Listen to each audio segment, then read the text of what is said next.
একটা গল্প শুনেছিলাম, পাক হানাদার বাহিনী যখন বাংলাদেশে অ্যাটাক করতো, পাক হানাদার বাহিনী জিজ্ঞেস করতো মুসলিম না অমুসলিম চেক করার জন্য, বলতো কালেমা বল, কালেমা বাতাও। তো যারা কালেমা বলতে পারতো পাকিস্তানি বাহিনী নাকি ওদেরকে ছেড়ে দিত, শুনেছি। তো একজনকে এক বাঙালিরে পেয়ে তার মাথার মধ্যে বন্দুকের নল ধরে বলতেছে কালেমা বল সালে, কালেমা বাতা, কালেমা বল। তো বয়ের চড়ে এই দোয়া পড়া শুরু করছে। ও পড়তেছে লা ইলাহা ইল্লা আনতা সুবহানাকা ইন্নী কুনতু মিনাজ জালিমিন। পাকিস্তানি বলে সালে ইয়ে তো মুসিবত কা কালেমা হে।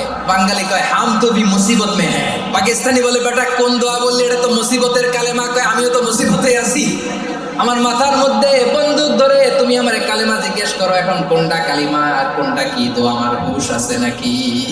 লা ইলাহা ইল্লা আনতা সুবহানাকা ইন্নী কুনতু মিনাজ জালিমিন। বিশ্বনবী বললেন দেয়ালে পিঠ থেকে গেলে, চোখে মুখে অন্ধকার, বাঁচার কোনো উপায় নাই, তখন এই দোয়াটা পড়তে হবে।